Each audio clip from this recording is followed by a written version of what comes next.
What's going on, everybody? Welcome back to another episode of the Viall Files Going Deeper edition. I'm your host, Nick, joined by, have you guys come up with like your, I mean, you know, Allie's over it, but like what's your guys' group name? Derek, Allie, and Amanda? What are you guys? The crew, like the Avengers, you know? It's like, I don't know, it's like Nick and the, like if we were a band name. I think it's going to emerge the next time Alec, Derek, Derry, and I Get drunk? Yeah. Or, you know, just get loose in some capacity. When is that happening? When are we going to islands, guys? Guys, I have been wanting to go to islands. I know. Since is that we the place moved across here. the street? Yes. What is islands again? It's my family's, not my family's restaurant, but a restaurant my family and I would go to because there's one in my hometown. Okay. It's like, you know, it's like surfing, but there's burgers. Like it gives me the same aura as Chili's. I was going to ask you, Chili's, yeah. And I truly believe nothing bad can happen to you while inside of a Chili's. And I'd like to assume the same about islands. You get stomach problems. Well, I have thrown up Taco Bell and still went back, so. I feel like every town needs its one, ideally chain restaurant that is like sit down, but not fancy, where you can go and leave your problems at the door. And it's like, to go and get a tropical drink in the middle of winter. You're on island time. Exactly. I mean, we can have lunch there tomorrow, maybe. Really? Yeah. Can I get a drink? I'm doing Pilates with Natalie, by the way, at 11, and we can do afterwards. Are you doing Reformer? I don't know. She asked me to go, and I said, sure. Fun. Anyway, we have a great show. Lala Kent is with us. Boy, she's wonderful. Opened up, talked a lot about the show, drama, her experience. I found it to be inspirational. I hope you do too. Before we get to Lala, don't forget, Better Date Than Never is tonight. We're talking kinks. We're going to get weird. We're going to be intoxicated, reading people's comments. It is one of the few places I have seen strangers be very, very honest and open about the kind of stuff that usually we keep close to the belt. Yeah. So if you are just looking for a wild and wacky time, come and join us live, 9 p.m. Eastern on Better Date Than Never. You just download the AMP app. The show, details will be in our show details. So if you're interested in joining, check it out. I'll be posting it on our social tonight as well. Kathy Kelly will be with us this week to help us break down The Bachelor. We'll see if Zach can avoid being an ass for 3 weeks in a row. But we all love. I wouldn't say he was an ass actually at all. I think that's the wrong word to use. Go home. And I think you're stupid. I think you're stupid. If you thought I was an ass, that would have been nice to know. Yeah. If I didn't know that until now. You want time with me? Fuck you. Who are you? Anyway, yeah, we thought Zach had a chance to be a likable bachelor. Maybe he can recover. Yeah. Maybe he can recover. We all make mistakes. We love a comeback. I haven't had a chance to interview Zach yet, but I'm more interested in interviewing him now. Do you think he would come on now? I don't know. Clayton. I'll say this about Clayton. Clayton always was willing to take his punches and be accountable for his choices. And we all can make mistakes, and I'll always respect Clayton for being that type of guy. If Zach doesn't want to come on, if we let him on, then I will think less of him. I will. What? I just don't know if he'd want to be in like the same room as the man who's like the head like I've been made fun of and criticized so many times and done. I don't like. To me, it was always an opportunity to be like, yeah, I'm a human being. I make mistakes. I fucked up. Let me talk about things I'm not proud of. Let me talk about things I would have done differently. Yada yada yada. But like, let me give you an opportunity to show me who I am and not judge me for an edited TV show. I mean, I was never afraid of that. And so I don't know what type of guy Zach is. Zach should be watching this back and just as upset with himself as we are with him. He should be just as like frustrated with how he treated Jess and how he treated Greer as everyone else is. Because we do make mistakes. And so we'll just see what type of guy Zach is. Absolutely. We also have Georgia Hasarate from, did I say that right? Kind of. Kind of. I think it's like Maserati. I don't know. He just did it in a very from spicy Perfect way. Match. Yeah, you got very breathy with that. We'll probably get into some more Perfect Match. All the rest of the episodes that dropped are all out. We'll talk to her about all the drama, get some of her opinions and other things going down. It's been a really heavy reality TV. We love it. We love the TV. Yeah. Anyway, by the way, don't forget, Vifi Plus is around the corner, dropping next Friday. March 10th, for all the bonus content you guys have all been asking for. We do, three shows a week usually, and you guys are still asking for more, and this is the place you guys can get more. Whether it's episodes of Better Date Than Never that you don't have the ability to listen to live because you're busy, maybe you live in Canada or across the world, I don't know, maybe you have an Android phone. Also, more updates. In addition to the one a month that we do in the Viall Files, you're going to be getting far more updates of the people's stories. So any Ask Nick listener, you're going to want to be on Viall Files Plus. Plus, we're going to be recapping some of your favorite TV shows and movies, other reality TV shows that we don't have time to talk to. Plus, we're going to do weekly roundups of all your favorite pop culture topics and much, much more. We're open to suggestions, but look for it, and it's super easy to sign up. We'll get to more and more details as we get closer, but you can listen to the Viall Files and Viall Files Plus on the same feed. So if you listen to an Apple, iTunes, or Spotify or whatever, it's the same place, super easy and convenient. All right, what's going on in the world? Okay, so Chris Rock is doing a stand-up special, and it's going to be live on Netflix. Live? Yes. It's going to be live streamed. It will also be available after the fact. And when you tune in, let's say you tune in 10 minutes late, you can rewind to the beginning, but there will be exclusive pre and post show broadcast from the Comedy Store. Man, that's bold. Good for him. And that's this is his first special since 2018 when he did Tambourine. And so it's called Selective Outrage. And so I wanted everyone's take on the slap. Will it be addressed? Should it be addressed? How should it be addressed? This is his moment. That's why there's no way it's not addressed. But how do we think he's going to address it? Do you think he's going to come out swinging? No pun intended. Yeah. In his own way, yes. Yeah. I think he'll come out swinging, and then he'll show grace at the end, but the punch will be more impactful. I feel like he'll start with a little appetizer warm up, and then he might just kind of start throwing it in, and he'll be like, "Oh, well, that slapped." Or something he'll slowly and then it'll be the meat of it, and then he'll end on. But then he'll move on. I don't think it'll consume the whole thing. I also feel like does he do it in the beginning or the end? Keeps people interested. Maybe the beginning. But if it's live and he wants people to keep watching. Maybe. I don't know. All very interesting stuff. But I'm excited. It's been basically a year now since it's happened. Time flies. Yeah. Time flies when you're having fun. Another topic I wanted to cover that I just think is wholesome and uplifting is Dave Grohl from Foo Fighters. Love Foo Fighters. So in LA, for those of you who are not with us, we've been having some absolute monsoons. Lots of rain, lots of bad weather. We have a really large unhoused population for whom this presents an even larger issue. A lot of times when we do experience bad weather like this, homeless shelters or other resources for unhoused folks are absolutely overridden. And Dave took it upon himself to pitch in, do what he could, and he spent 16 hours barbecuing he brought his own giant smoker and barbecued for a bunch of folks at Hope Mission in LA. Good for him. Good job, and I was Dave. if you were going to feed a ton of people in crisis, less about the logistics, more about people who need comforting, what meal would you make them? Meatballs. Come on. Come on. And they would be enjoyed. Damn it. They would be appreciated. The first thing that came to mind was a paloma, so that's probably not a meal. Probably tacos or something. Tacos. Mexican. Yeah. That's easy to make for tacos everyone. and chips. Yeah. Yeah. I tried to make my dad's chili and I would fuck it up, but I would try, damn it. There we go. Well, speaking of food, I don't know if you guys saw this tweet, but it's a photo of a man on an airplane, and he has brought, for the listeners, he's brought an enormous rack of ribs. There are French fries. This is him on a damn plane. Is this his picture? No chance is the guy next to me eating a full rack of ribs plus sides of this giant. It looks like he's in the middle seat and the person in the window This is inconsiderate. took the photo. So I agree, and I'm curious for you guys, what is the line of the food you are politely able to consume on an airplane? I even felt bad one time I was leaving Northwestern after finals and was running super late, and I grabbed chicken nuggets from McDonald's, and Terrible. I felt those smelled too much. Yes, no, any type of fast food is disgusting. I mean, listen, I've done it. But actively rude to other people? I've done it before, and then I experienced someone else doing it, and I never want to do it again to anyone else. What are you supposed to eat on a plane? Cereal. It's reliable. You get those little travel cereal things, and it comes in in a cup, and you get a milk, and you pour it in there. It's not bothering anyone. It doesn't smell. Who doesn't like cereal? At any That's time, not a meal. What if I'm hungry? Yeah, you grew up eating cereal meal. for breakfast. You're flying. You have to give that up for the consideration of others. If it's a hot, stinky bag of fast food, again, I've done it.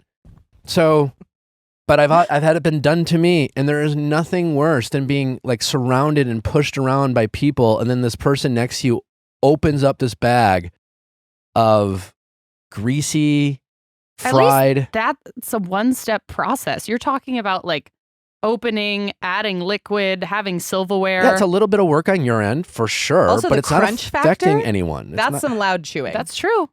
Give me loud Here's- chewing over this fucking bucket of trash. This is an extreme example. Here's my hot take on the matter. I think you are only allowed to assault one of the 5 senses. So if you're going to bring Okay, a that's really fair. fucking stinky meal, it better not touch anyone. It better be really clean, and it better be easy to eat. You should smell good, and you should look good too. And yeah, exactly. Like, because eating ribs, it's like, that's intimate. Watching someone like go to town on meat on the bone.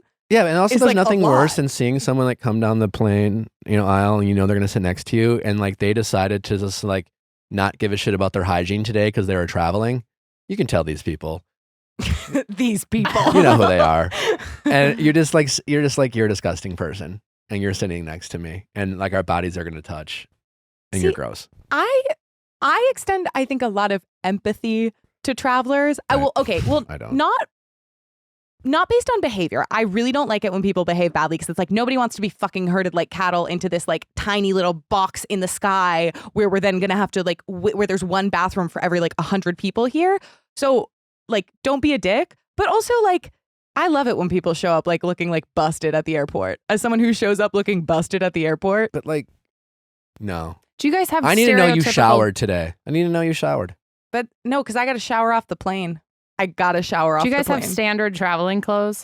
Do you wear the same Oh, stuff yeah. every time? Oh, Okay, yeah. same. No. What's your go-to Well, standard? Last year when I felt like I was flying somewhere new literally every single weekend, it was like a routine. You were jet setting. Yeah, I was. And what were your go-to clothes? For colder weather, it was black leggings, a black Viall Files tank top with a black sweatshirt that says Strong Women, Strong World, and sneakers. In hotter weather, it was a black romper with high white socks, platform sneakers, and a white like men's button down that I had the sleeves rolled up on. Except for then I like showed up to LAX like 2 days in a row and I was like, oh God. Do you wear a bra to the airport? Yes. Okay. I can Planes see are not I the only am thing in flying the when Amanda's minority. traveling. Yeah. I show up to the airport. She's like, we're getting on a plane today, letting loose. I show up dirty with my nipples out. I just mean like, I'm sorry. If it's a long travel day, especially when I was flying from Boston to Australia, like that's a 24-hour See, it's travel day. less I can't have comfortable for- underwire Oh, on. that's fair. It's less comfortable for me to just be like, But don't smell. "Whoa." I don't smell at the airport. Okay. I'm very That's good. I think I agree that smell is like a big. Can we also just like stop sitting up immediately when the plane lands? Yes. What do you Thank think's gonna Sit the happen? fuck down. Thank Sit you. Where are you down. gonna go? Thank you. Sit the fuck down. What, you're gonna cut one person and And they save like so much stand time? in the aisle and then you And can't they get stand your and stuff. they bend over like this. Yeah, they're just like yeah, it's just like give you vicarious neck pain just looking at them. Yeah, just sit the fuck down. You got 5 more minutes. Your phone just started working again. Yeah. Fucking text people. Yeah, check those emails. Yeah. Ugh.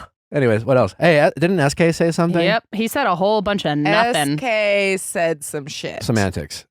Yeah, it was basically the whole like, well, you didn't say that like We were in a committed relationship, you know, and it's just like the kind of thing. to Cabo because I wasn't sure we were in a committed relationship, SK even though I had just gone and stayed with your mom. You knew how she felt about you. That's all that matters. Right. I don't know who interviewed SK, but they didn't ask the right questions. Or he just dodged it. Maybe. How did Yeah. you think Raven would have perceived your actions when you were doing them? The Cabo trip happened around May at a time when I really felt Raven and we had not He felt. exclusively made that completely committed relationship to be in a marriage-bound, serious relationship. He decided What is that? for her how she should feel rather than consider how she felt. Also, you like technicalities don't do jack shit for hurt and betrayal. Like Yeah. just because you have some like fine print that you think like exempts you from this, like your actions had some really fucking serious consequences. Was there any comment about, like, regardless of what I felt, I hurt a person I claim to care about, and for that, I'm sorry? I'm not here to really pick and choose what or go back and forth about who did what. We all make mistakes. He was That's like, something I deeply want to apologize for and take accountability for. If I saw this man in a dark alleyway, only one He of us wants is to coming apologize for the fact that the I world will makes mistakes. fucking and then beat Katie his Maloney ass. will help you back. bury I that will body. beat his ass. So it sounded like he's apologizing for the world that we all make mistakes. Yeah. Yeah. He's like, I'm sorry that, We all make mistakes, and that's something I'm sorry for. yeah, I'm sorry that I'm a person. Unfortunately, I'm not Jesus Christ. Even Jesus. Sorry. Yeah. Me and Jesus. And I'm sorry that Jesus and I make mistakes. What are you going to do? Oops. All right. What else? Okay. So have you seen, there's a big, like, kind of like TikTok Reels trend where people are showing their room before and after. Like No. before they've cleaned it and after they've cleaned it. And I gotta say, I'm here for this level of like realness on the internet. It is so cool and humanizing to see. Like a while ago, there was Julia Fox's house tour where it was like, oh, she lives in like a normal ass apartment and she has like her kids' toys and shit in places, you know, because it's like, that's what it means to be a real live human being. And so Drew Barrymore, who, first of all, before I show this video, just initial reactions to Drew Barrymore, thoughts, Love. pre-existing opinions, feelings. Love. Best Matt- movie. Yeah. She seems like a sweetheart. Yeah. Have you seen that video of her crying when she finds out there's a window? Huh? I have never related to a person more. So it's this video of her. I can actually recreate it perfectly because I've never felt more like, oh my God, I would do the same thing. So basically she's doing like a renovation and there's like, I think it's a brick wall.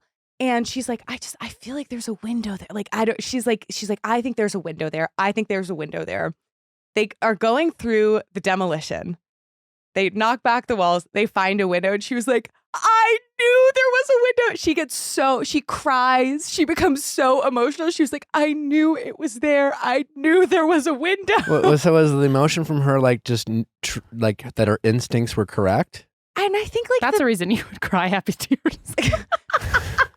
I think it's just about like But I could be right. that behind That this. you were right. You think I'm a horrible person? No, I think it's hard to trust your gut. I think if you're someone who has scars from betrayals and lies, and I think Drew Barrymore has been this incredibly vulnerable person in the public spotlight, and I think when you are hurt by people you love, you can doubt yourself. And if nothing else, I wonder if that was her instinct, is that she had an instinct about something, it turned out to be true. And I think if you have been hurt by the people you love, sometimes it's very easy to doubt yourself. We'll get into that this episode with Lala. And I wonder if that's where the tears came from. Drew, if you're out there and you hear this, let me know if I got it right. And it's also like how there can be like this like portal to beauty and light and the natural world and like unexpected, dingy, like very closed off, claustrophobic places. Love So these are some of the stills from her house tour video before she's cleaned. And like we see some clutter. We see some realness. Yeah, she's a messy person. I'm a messy person. I identify as messy, not dirty. There's a difference. Yeah. At what point does messy become dirty? Standing water in the sink. Yeah. You know. Scent. Yeah. I think if something smells, that's Yeah. messy. Oh, Or sorry, I dirty. was like, who did you Dirty. text, Derek? Yeah. Like, all right, that No. sounds like a really long email. No, if something, when it's like, Yeah, smell. yeah. That's a great. If it's biodegradable. Yep. Food is always dirty. If insects and animals will be attracted to it. Totally. A few people did reach out to support my crumbs statement. My like the flex in the bed. A few brave souls validated that. I'm glad you are finding your people because that was It is community in this day and age There we is go. so important. Listen, no one's alone in this world. And I think TikTok also has illuminated that because I've seen so many videos that I relate to, and then you go to the comments and it's like, okay, so none of us had a unique experience. Yes. Cool. Okay, wait. The one that got me the most of that, and I would love to hear everyone else's after, was there was a video of this. It was like POV, you're breaking up with me, but I'm picking a scab on my scalp. And I have one scab on my scalp that I find every... I mean, I'm definitely a scab picker. I love a scab. But there is like a Tone specific... that you switched to.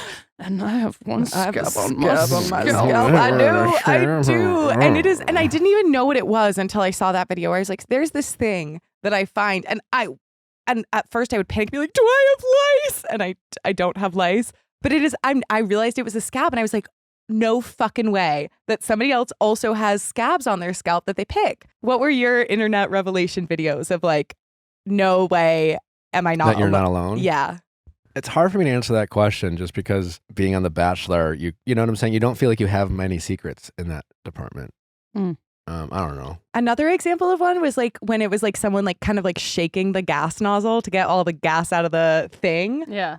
After you finish paying. I was like, I do that. What do you do, Allie? Or like, the one that was like POV, you're 11 and your parents have just left for dinner, and it's like you with the laptop, like playing karaoke songs on YouTube and like singing Into the Abyss. And I was like, me.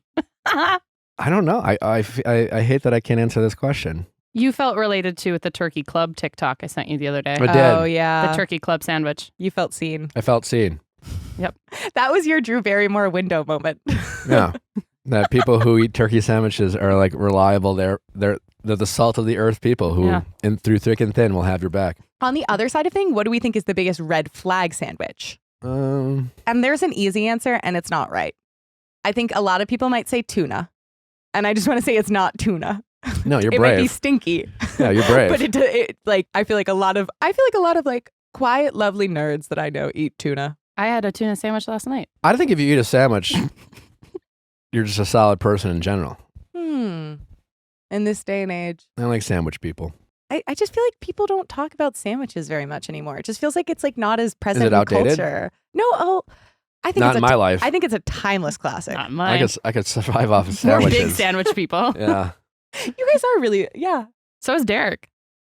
Love See, a good sandwich. But I'm like a bowl. I'm like most sandwiches could You be do a like a salad. bowl. I love a bowl. I'm not a bowl guy. I'm like, I can change him. No. No one, As you say that. no one can change me. Haven't you guys figured that out? And you know what? You can't really change anyone. A big No. theme of the interview. Y'all, I am here to spread the good word about a product I feel so genuinely passionate about. You're truly amped. Game respects game. Like, you know, I appreciate things where I'm like, this was intentionally designed. You thought through all of the considerations that I have in my own brain, and then you did a thoughtful execution based off of that. The first thing I do when I get a bar, She flips it over. is I like look at a label and I'm just like, how much sugar is there? How much protein is in it? So with IQBar, let's start by like just listing the resume virtues. It's keto, it's paleo friendly, it's vegan, it's gluten free, it's non-GMO. Like there's a lot of things where just like on paper alone, great bar. Now, a lot of the other bars that I've tried that like try to fill those similar boxes taste so bad. I feel like I'm making cement in my mouth, or like it's like it's never dry enough, or it's too wet. Like there's something wrong. IQBar like genuinely tastes good. The flavors that I've tried have all been great. I really actually like the banana nut flavor, which surprised me because I'm not like that's not a flavor I always gravitate towards in other bars. I'm a lemon blueberry fan myself. Not only is it just high in protein, period, that protein is plant protein. It also has some other key nutrients to support cognitive energy and performance. So it really has like all of the stuff you could want in a really clean formula. IQBar is the only bar optimized for your brain and body. It's packed with brain nutrients, plant protein, and fiber. All with next to no sugar or net carbs. Plus, it's super clean labeled and delicious. IQBar is great for your body. IQBar comes in 7 mouth-watering flavors. You won't believe how good they taste, especially considering they have next to no sugar or net carbs. Now, to get 20% off all IQBar products, plus free shipping, to get your 20% off, just text FILES, F-I-L-E-S, to 64,000 to get your discount. Text FILES, F-I-L-E-S, to 64,000. That's FILES to 64,000. Message and data rates may apply. See terms for details. There is nothing worse than having a vibe, going to a fun party, and running out of spirits, beer, alcohol, whatever. And it's so great to just have people be able to deliver that right to your door, whatever you need. And Drizzly is the app that is doing that. If you can't go to a party, you still want to send a nice bottle of wine to say, hey, congratulations on your party that I can't be at. They can do that. You know, you're just too busy. You're party planning. You have so much to do. And the last thing you want to do is make another grocery store one because someone's like, hey, did you remember to get the vodka? Did you remember to get the beer, or a certain type of beer, or a certain type of vodka? Drizzly has it all. It's super convenient. It's great. Drizzly is one of my best friends, I think. I think I can say that confidently as someone who likes to event plan and also would say that giving gifts is one of my love languages. It's the best way to send a birthday present, or if I'm doing like a virtual breakfast with someone in a different part of the country, like they allow me to not only send champagne, but then they'll say, based on your cart, like are you missing the following? And I can add in like orange juice and other things that need to go with it. It's truly a one-stop shop. I know it's going to arrive to my friends. I've sent it for people's 21st birthdays. I've sent it, if someone's going through a breakup, shows up at their doorstep, ready to go. And it's like I'm bringing it there myself. The other thing is if you want to be thoughtful and you know your friend has like a favorite kind of wine, a favorite specific brand of something, like there's nothing worse than when you like run around town going to all these different stores in search of it. It is so convenient to just search in the app that specific thing you need. My friends and I sometimes will be planning a night or we're literally just planning on staying in and we each have our own specific kind of like spirits or wine that we like to drink. And I feel so cared for and so relaxed when we notice that we need something on the bar cart and they just go, I'll just Drizzly it. It's the most convenient way to buy beer, wine, and spirits with delivery to your door in under 60 minutes. Drizzly is the #1 app for alcohol delivery. Download the Drizzly app today or go to drizzly.com. That's DRIZLY.com. Drizzly.com. Should we get to Lala? Let's get to Lala. All right, don't forget, Better Days Than Never tonight at 9 p.m. Eastern. Check it out. Lala Kent. Let's go. Lala, welcome. Thanks for having me. How are you? I feel fantastic. How's your heart? My heart is pure. Heart is pure. Yeah. Oh, wow. How is that? I've been really looking forward to talking with you.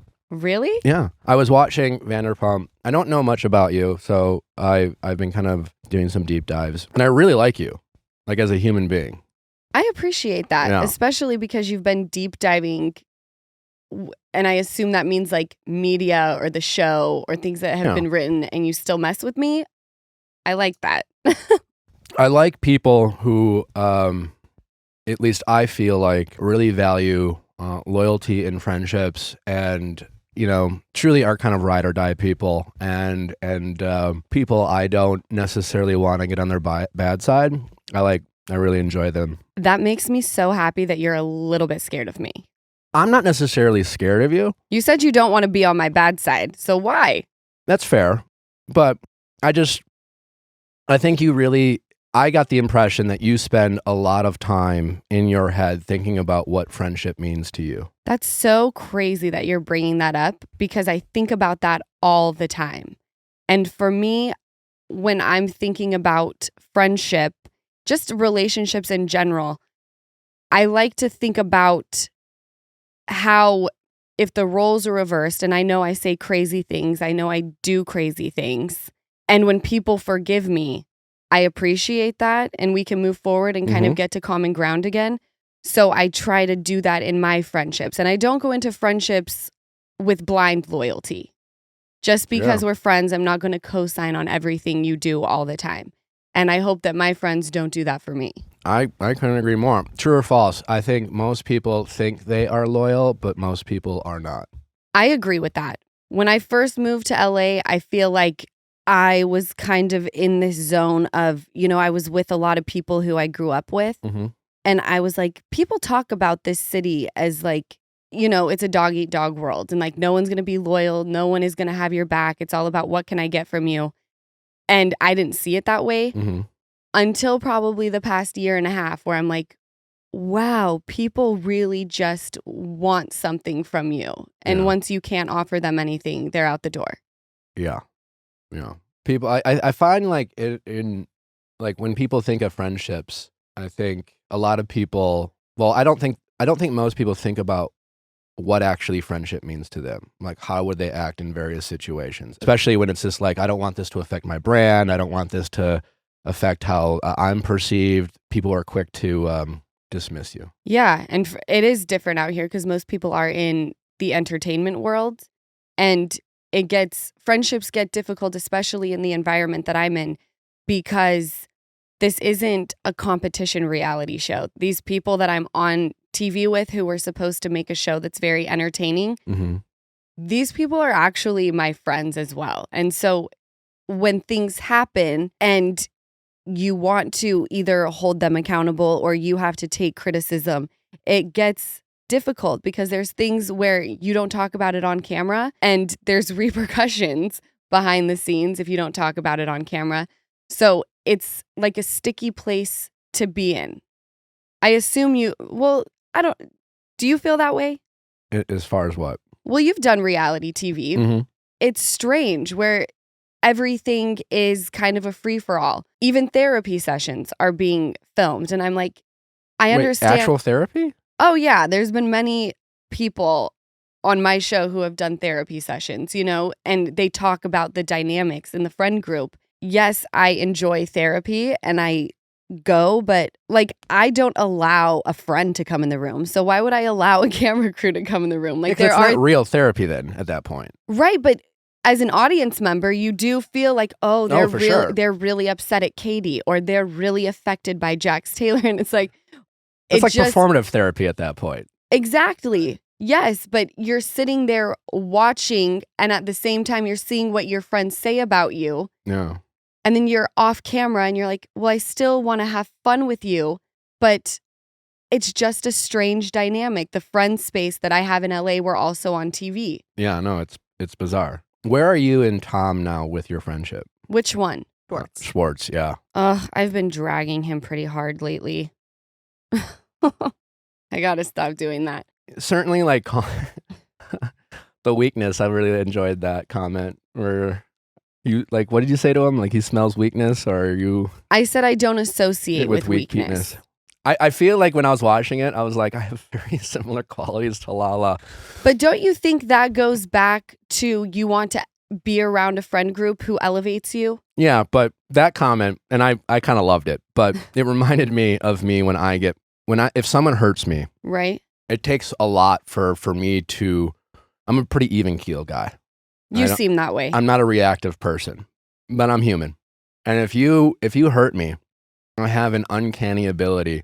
I don't like to respond with like, fuck you, or just like, if I'm going to cut you, I'm going to cut deep. Right. I'm going to know what you're insecure about. And I'm going to hit you hard there. And I feel like you have that ability to sense people's weakness. Yes. And hit them where it hurts.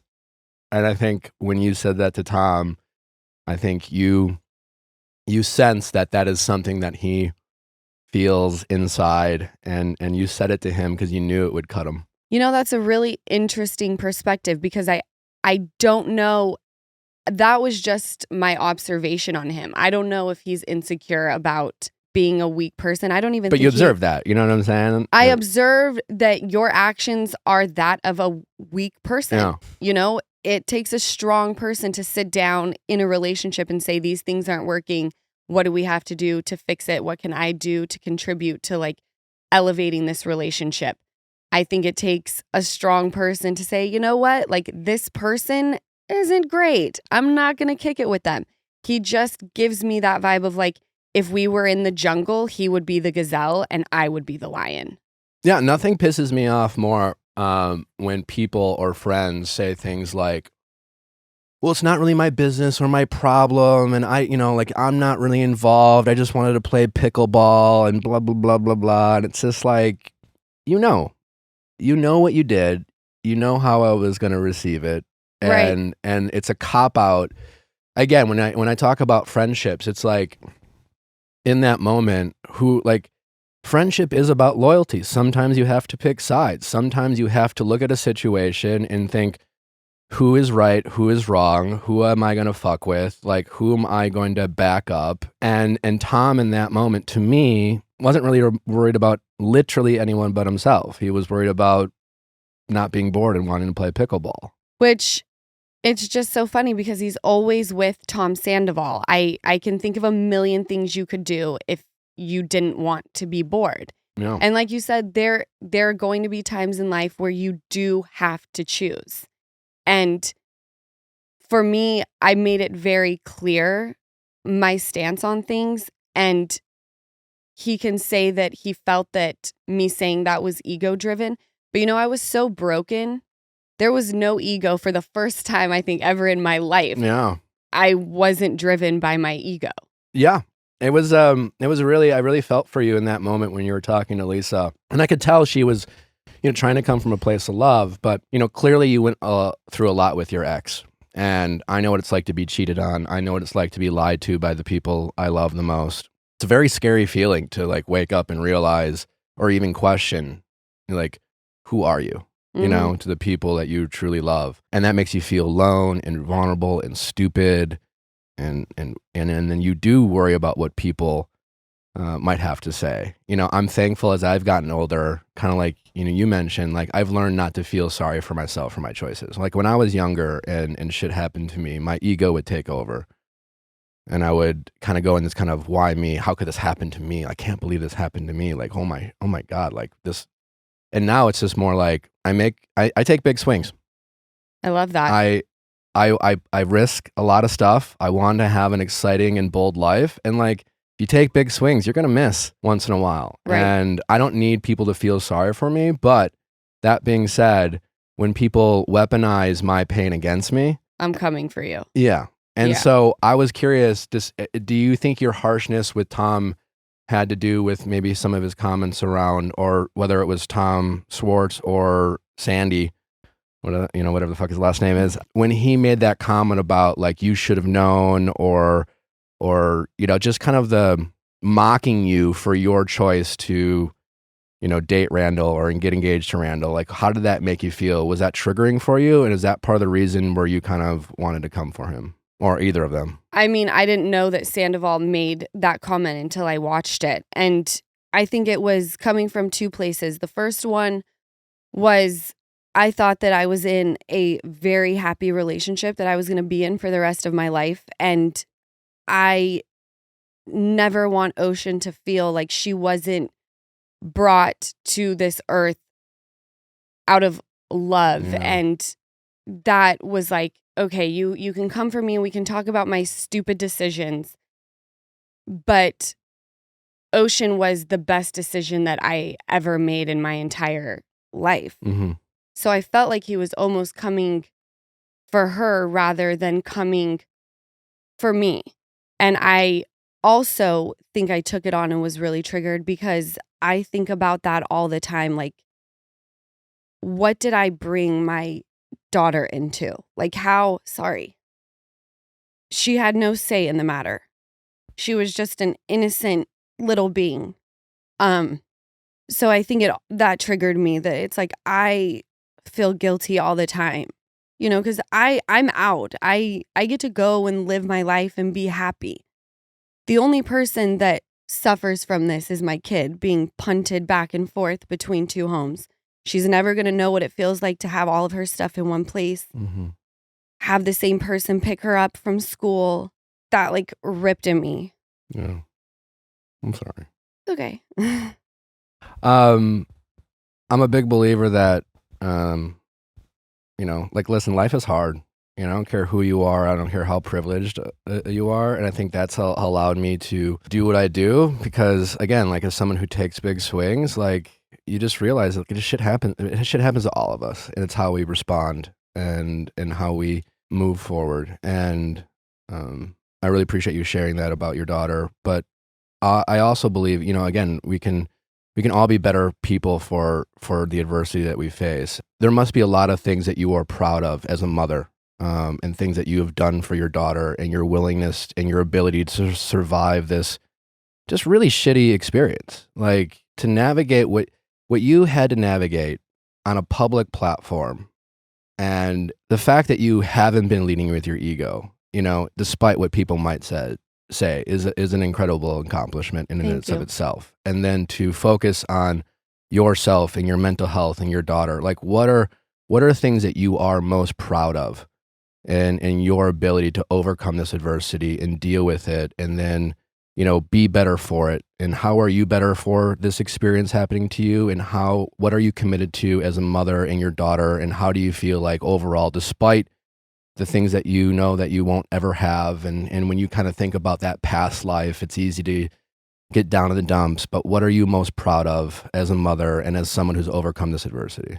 Well, I have to first say that, you know, even Ocean's been punted back and forth since she was 7 months old. And that kid, even at 2 years old, is like, you can just tell that she's well adjusted. Mm-hmm. She never has the same bottles and she still goes down. Like, she's just like a kid who is down for change and bounces back. And I know kids are resilient, but I just know later on in her life, this could be something that was actually a positive. Mm-hmm. I think the thing I'm most proud of is when I knew that I was obviously being mistreated, I left. Now looking back, I can see how unhappy and depressed I was. And had I stayed in the relationship like planned, Ocean would not have grown up in a happy home. She would have seen two parents who really didn't like each other that much. Like, that's just what it is. I'm proud of the fact that I left. She's going to see that I chose me for her.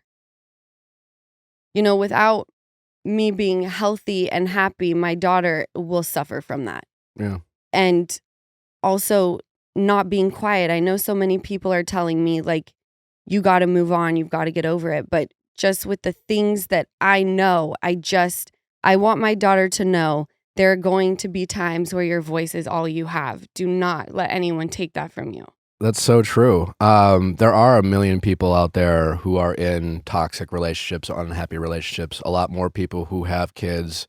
And even if they don't have kids, maybe it's, we make promises to ourselves. We meet someone, we like to play house, we like to fantasize with the people we love. And it's just like, oh, we're going to buy this house and we're going to get married. And then you have kids. And it's so disheartening to wake up one day and realize all the things you talked about and all the promises you made to each other or to yourself aren't as real as you wanted to believe they are. And most people will continue to lie to themselves because, out of fear of what reality means, Right. What are people going to say? How is this going to look?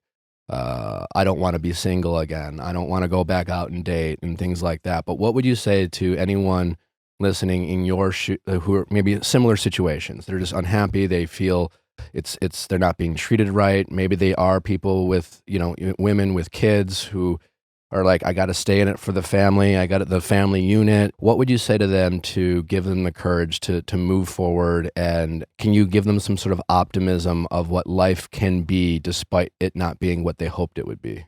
I understand how scary it is to leave a relationship, and sometimes you don't leave until you're actually forced to leave, which is the situation that I was in. How so? I wanted to leave for a really long time. Yeah. And I just didn't have it in me. I wasn't brave enough. So it was almost like just one day I had no other option but to leave. It was right in front of me. I'm a girl's girl right now, so I want to focus on the women. Mhm. Women possess a strength that you really don't realize you have it until you're basically forced out of something. And I was like flapping in the breeze when I left. I didn't know what my future held. I was making moves out of survival. And I just want my girls to know that, like, you will be okay when you leave. Everything is going to work out just fine. And I get it with the kids, you go into like having to share your child. Where's the money going to come from? I would say even if you're in a happy relationship, you got to have a plan B always. You got to have a side hustle. If you're a stay-at-home mom, talk to your partner about putting money for you into a bank account, because there may come a day where the rain is heavy and you're going to have to use your plan B. So I know that sounds like no way to live, but I was taught from a young age to always have a plan B. And I never thought I'd have to use my plan B to escape. I thought it would be used to kind of like support my family. Sure. Because I didn't really know what his business was like. And I saw my dad's business go from thriving to like non-existent. So I just knew like I got to have something. But I think it's really important to know that you're going to be fine. It's as simple as that. You tap into something. When you're in survival mode and your relationship is toxic and you make the jump, you will fly, I promise. Yeah, and I'm sure people might be listening and be like, well, I don't want to be in love and have a plan B. And it's just all just matter how you frame it. You don't have to call it a plan B. You can just call it your project. You can call it your side hustle. Your side hustle. Your passion project. I think if nothing else in relationships, I think there is a fine line and there's a balance between being all in and being like, you're my ride or die and I can't live without you. And that all sounds romantic. I think it's far more romantic to not need someone and still want to be with them. That's exactly what it is. I want you, I don't need you. Yeah.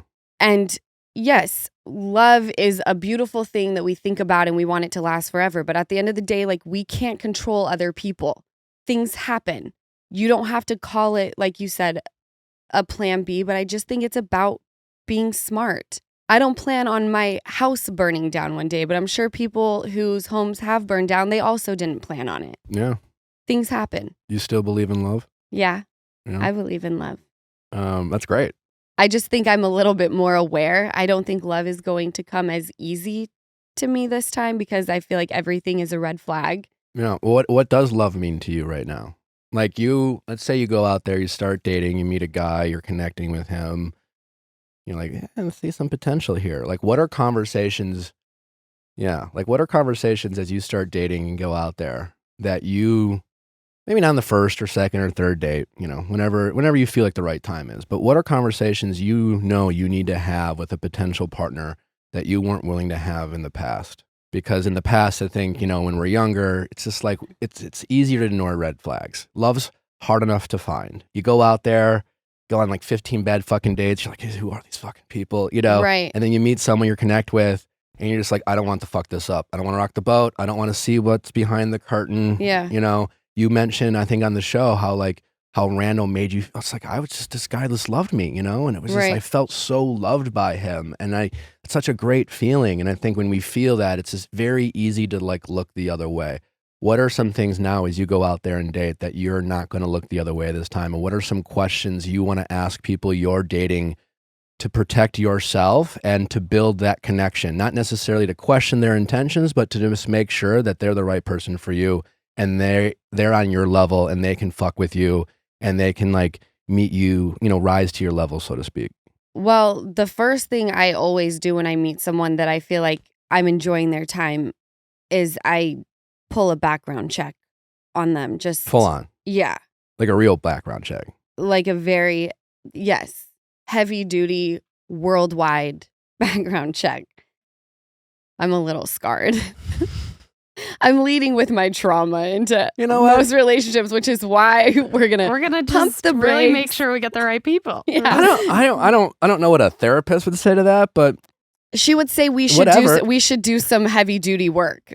yeah, I mean, listen, there's a level of trust you might have, but like it's one thing to do it on your partner that you've been dating for a long time, but these are strangers. If I met you one time and I enjoyed you, I'm not pulling a background check quite yet. Yeah. Once we're into the like, we're hanging out every week, I like you, I want to spend more time with you, we have to pull the background check. Are you letting them know early on? I let that them know first time we kick it, just so you know.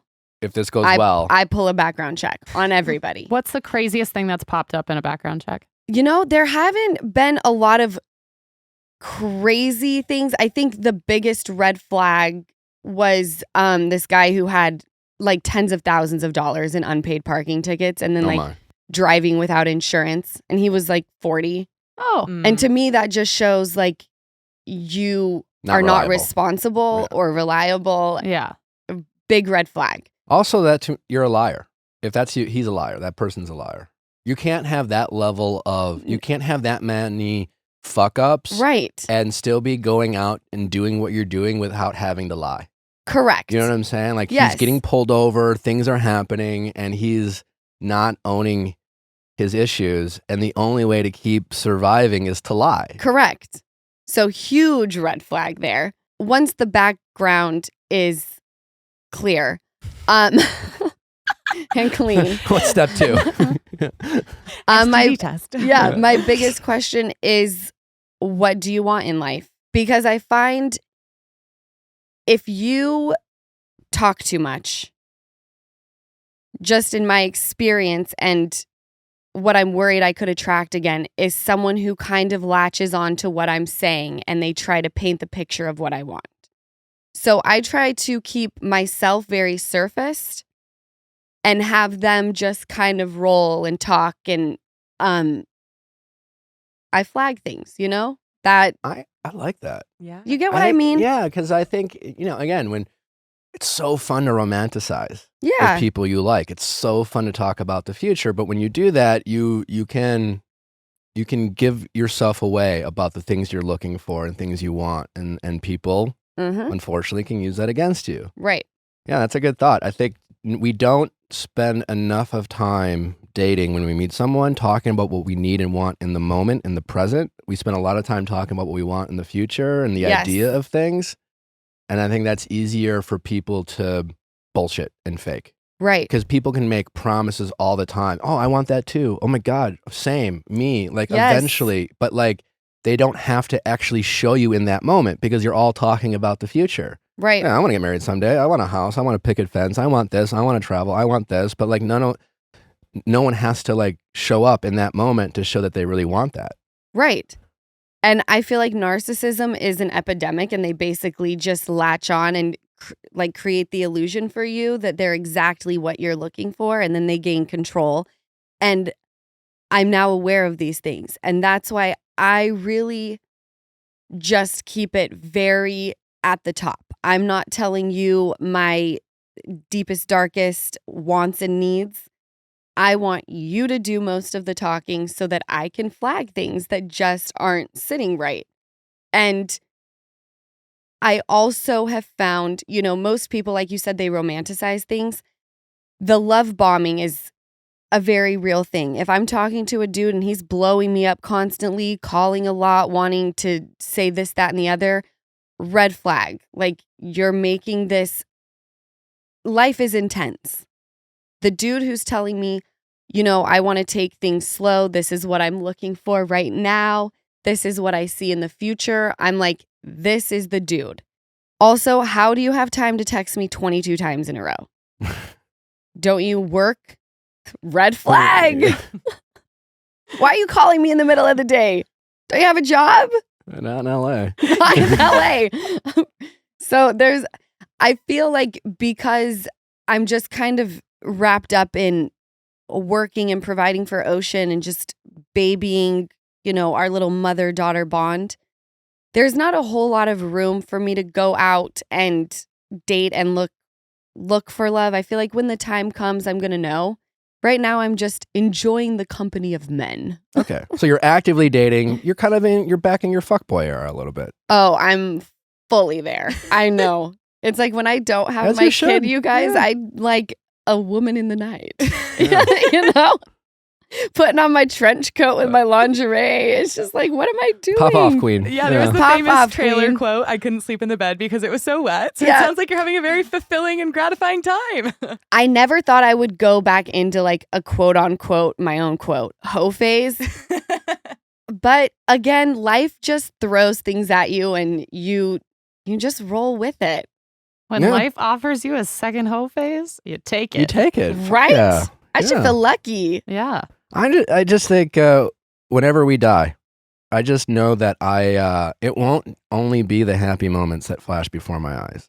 And I have found that some of the most painful moments that I have survived and lived through are currently like some of my best memories. I don't go back and relive that pain and laugh about it because I'm like a masochist. It's just more I think about how I did feel and how lost and empty and how broken I felt in that moment and realize how I feel now. And then I think about all the process and the work I did to get to where I am at. And the thing about painful experiences is that at least you feel like you feel alive. You know, it's a crazy feeling to like live through heartbreak and pain and sadness and come out on the other end and almost kind of not miss that feeling, but like connect with that feeling, if I'm making any sense. You're making so much sense. Yeah, because it's a rush in a way, especially that rush that you survived it. And when I will like look back and reminisce about past moments, I often smile the most about thinking about my most painful experiences. And I wonder how you feel about that, or if you're at that point yet, or you see kind of the light at the end of the tunnel when it comes to that. I feel that exact same way. It's, like when you have a perfume or like a song that it takes you back to when you've had a moment like that. That for me is pretty, I know it does sound like we're kind of fucked up in the head being like, that's exhilarating, but it is because it takes me back. Like there's this perfume that I put on this morning where I'm like, I put this on at my deepest, darkest moment before I was going to my book signing. It had been 5 days since I found everything out. and I'm putting it on now. It's taking me back to that moment. And it's like, look at where I am. Like, look at how in just a little over a year, like we could have completely sunk to the bottom of the ocean, or we could swim. And you really do take a moment to appreciate that sadness or that heartbreak and go, I've come so far. And without that moment, I wouldn't be where I am right now. And that's why I try, and I'm not saying I always conquer this, but I try to preach to people. By the way, you're going to learn I'm great at preaching, horrific at practicing. But So you're a human being. Yeah. Correct. But not allowing yourself to live in regret, because when you do that, you don't appreciate where you are now. And without those teeny tiny moments of messing up or dealing with heartbreak, you wouldn't be where you are now. And I think you have to appreciate that and show yourself compassion rather than sinking into it and saying, I wish I wouldn't have done that. Because I mean, we could roll the tape on how many things I could regret. Yeah. That would not be fun for me. It's not a very productive exercise to live in it. No. It's good to acknowledge it. Well, I think you're probably a sociopath if you don't acknowledge it Yeah. and learn from No it. regrets, man. It's like, no, I got so many, you know? I have so many, but I'm not going to dwell on that. Yeah. Because I've done that before and it takes you into the abyss. Well, you know you're not leading with your ego when you don't feel sorry for yourself. You know, because I think you can be sad and hurt and broken and just recognize the pain that you feel, but not feel self-pity. And I've been, and in the past, I've felt like I've had to go through the whole pity phase first, which is all ego. It's just like, how the fuck, you're a loser. Your ego just like, Totally. like, you're Lala Kent. Who does, you should know better, like that kind of energy. Or you're Nick, it's just Yeah. and your ego is just like, you're a fucking loser. People are talking about you, Right. and you get in your head and you feel like, how could this happen to me? And like, I have felt like, to me, when I was experiencing that, I was never healing, Right. Yeah, I was just feeling sorry for myself. And that's why sometimes for people, they can take years to get over something because they spent the first 6, 12, 18 months just feeling sorry for themselves. Mm. And until they're done feeling sorry for themselves, they're not really doing the work. They're not healing. They're not like just recognizing this was a mistake. What can I learn? What are some of the red flags? It's just more like, poor me. I want people to feel sorry for me. And then when people don't feel sorry for you, you get mad at them. Just like I need, and that was me in my 20s a lot. And that's why I had a really hard time getting over shit, just because I was just feeling sorry for myself. And as an adulthood, when I had things that didn't go my way, I just remember feeling very good about, I was just like, I don't feel bad for myself. I don't feel self-pity. And that to me was just like, I just skipped, so many rounds of like, I just skipped a whole process of Right. like things I had to go through in the past. And I was like that much faster on the path to healing, and then making this like terrible experience at least productive. I could at least learn from it, because I wasn't like sitting around, every conversation I'd have with someone in the past when I felt sorry for myself, I was just basically waiting for their pity, Totally. and now I just like, I don't need to have that conversation. I'm not worried about that. I'm not afraid of them knowing the truth. I'm not worried about what they're going to say. I'm just more talking about like what I'm doing to move forward. Yeah, that sucked. This is my decision. I wish I would have done something differently. I didn't, but here's what I learned from it. Here's what I'm going to do going forward. Right, because we can live in the what ifs all day. If you would have done this, well, that's great. I didn't, and this is where we are now. So like, let's focus on the now. Until they invent time travel, it's like useless. It's completely useless. And you wouldn't know it from like the outside world, because I do think just with the field that I'm in, I have to lead with an ego in order to protect myself. I can be vulnerable and talk about how I'm feeling, but I always have to keep that shield up, because if I allow the outside world to say what they're saying and have it penetrate me, it will put me in a hole. Yeah. So I have to step into some sort of character before I go out there and talk. Even though I'm being open and honest, I'm still guarded, because I don't need the aftermath which we all know what that is. Like you could be telling, even the scene with Lisa, it was like a very vulnerable moment for me. And what people were saying was like, okay, if I go down the rabbit's hole and read all of this, I'm going to believe it. And then the day's shot. Yep. And tomorrow's probably going to be shot too. So with the ego, I feel like that just comes with my line of work. But during sobriety, like the biggest thing is getting rid of the ego. If you want to stay sober, you got to put the ego aside. I think about ego all the time. We talk about it on the show, and I feel like I'm criticizing ego a lot, but I still think I have a big ego, and I'm thankful for my ego. My ego is why I have everything I have. Right. It's why I take big swings. I think the ego, it's like a superpower we have to just learn to control. Our ego allows us to swing big and go for what we want. It's why we chase things where other people tell themselves like, I don't know if I could ever do that. And some people are like, I don't know, why not me? Fuck it. Right. But I think our ego serves us well when we're thinking about the future, and it really holds us back when we dwell on the past. Absolutely. I'm sure there are moments where I've like really felt sorry for myself. But recently when people tell me like, I'm so sorry that this happened to you, or people will read my book and be like, I'm so sorry that you went through that. And I'm like, why? I'm fucking killing it. Yeah.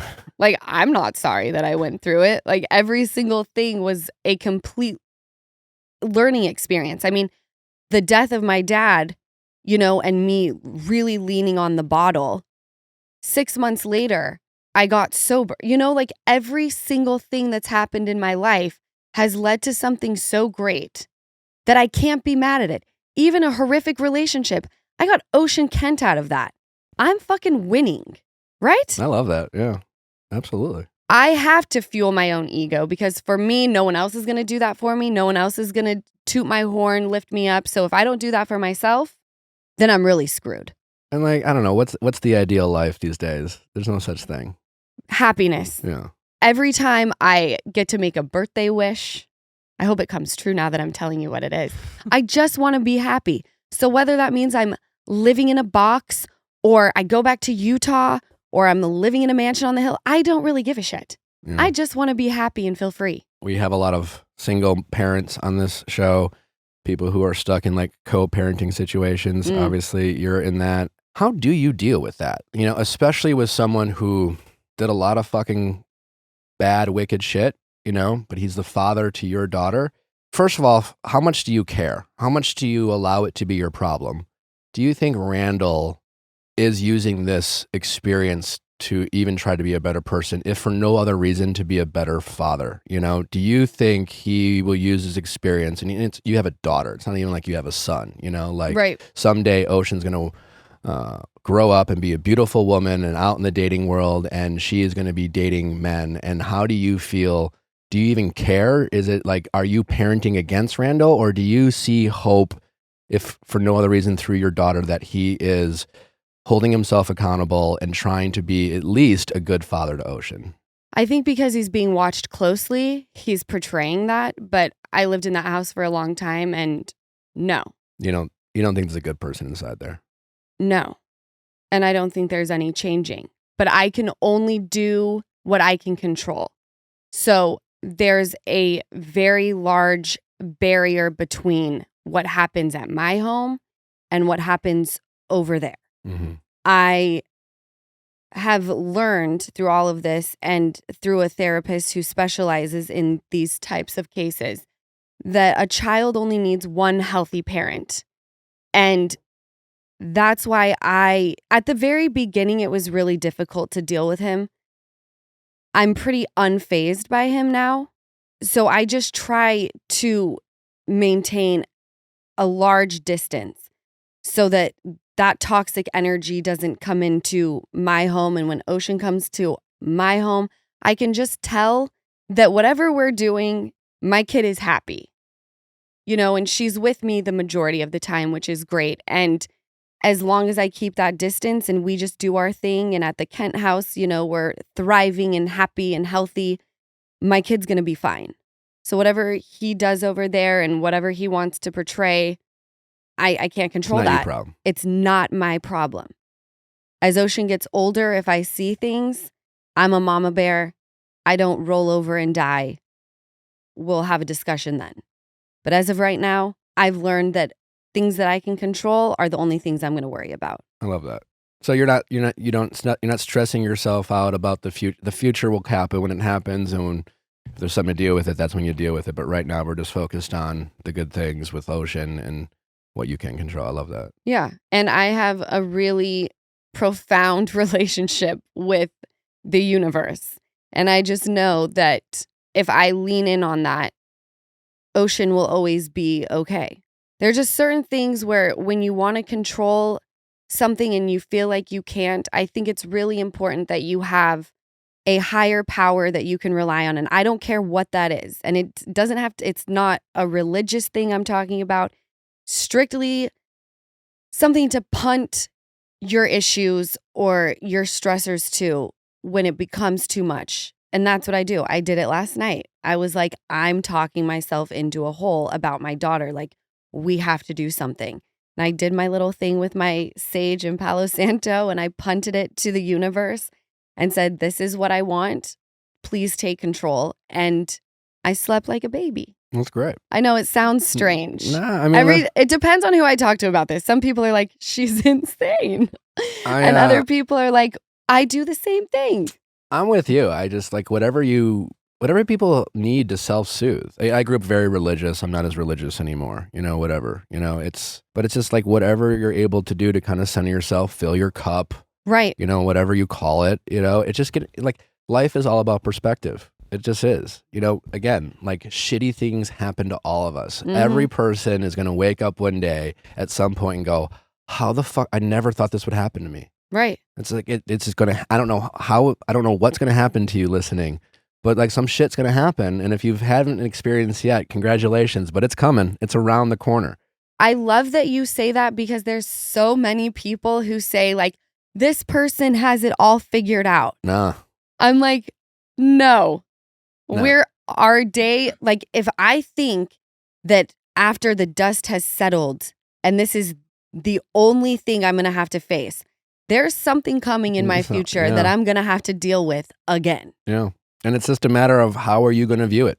Are you going to look at it as like the worst case in the world or the end of the world? Or are you just going to look at it and be like, all right, I'm just going to fucking deal. And here we go. And how do I reframe my perspective? How do I see it as something other than just feeling sorry for myself? What's the opportunity here? And, how do I recharge my battery?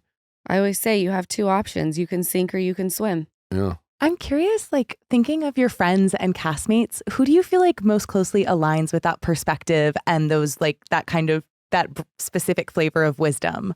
I don't really know that any of my cast members, I spoke to Sheena about it the other day. She was talking about something and I said, we got to do a callback to the universe. Like you got to get it on your side. And I think she thought I was crazy. And I was like, you have to be open to it. If you would like to do this, we can do it. And she was actually super open to it. So I can only go off of my own experience. And it could be something that I completely made up in my head. But I just think the series of events, you can't attribute it to anything else except the universe. What are the chances of me getting out of a relationship with a beautiful baby and then like a really bad LA Times article coming out? Like, fucking universe, dude. What was that like, reading that? It was like, I didn't even know who that person was. I was like, oh my God, I like slept next to you. It was a very strange thing. And even now, when I drop Ocean off, I feel like I'm dropping her off to a complete stranger. I feel like I fell asleep for almost 6 years of my life, woke up with a baby who I just love and adore. And they're like, oh, and by the way, you have to take her to some stranger. They call it her dad. She has a dad. You're going to take her there. And it's like, what? Who? I don't understand. What is this? No. You were betrayed on the highest level. And most people who experience that level of betrayal, trust is something they lose. Trust in themselves, trust in other people. Where are you when it comes to trust? Where are you and your ability to trust yourself to make the right decisions for yourself? Where are you and how you trust other people? Have you tackled that already? Because it sounds like you're someone who has a pretty good, like, healthy beat on life and someone who's focused on the present and the future and not dwelling on the past. And where are you at? And if you are in a healthy place, what are some ways that you have gotten to the place where you're still willing to trust, you're still willing to love, you're still willing to be vulnerable and open yourself up? Because that's not easy for a lot of people. A lot of people, when they experience that level of betrayal, really close themselves off to anyone else. And I can't trust anyone. I can only trust me. Fuck everyone else. Like, how do you still open yourself up to friendships and family and the possibility of love again? I can't say that I have conquered trusting people or even myself fully. I don't want to say that I have baggage. I think I'm just more aware now. Mm-hmm.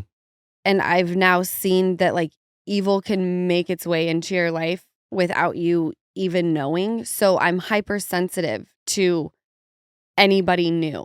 And I really feel like the only people I can trust is like my mom Yeah. and Jessica, my assistant.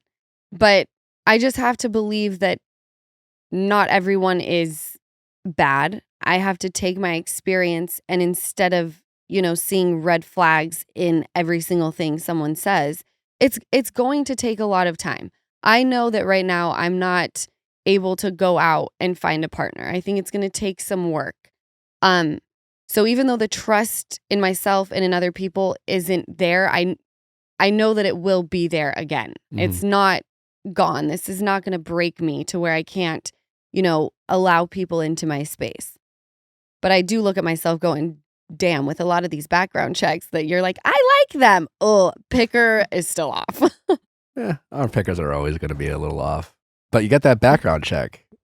I know. love that. Thank God. You're in the season of burning bridges, you said, which I kind of loved. I would just love to what are burning bridge situations for you? Like, who are you burning bridges with? Give me a scenario in which you're done fucking with people. I think the Toms are my biggest burning of the bridge. Are you done with them?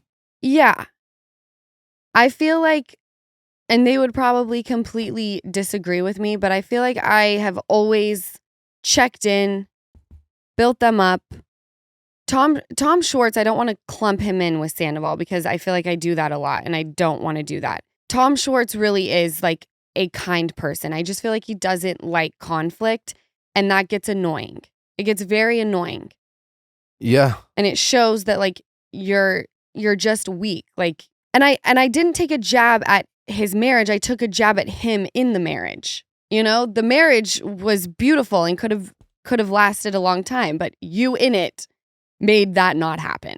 Yeah, I don't know Tom Schwartz at all. I've never met him. I think you would like him. He's very I'm sure chill. he's a lovely guy. I bet he's a really cool hang. From the little bit I've watched, he reminds me of, like very affable and likable and totally the person he's like the opposite of the person everyone likes in a room because he's like the cool hang. But because he hates conflict so much is my guess.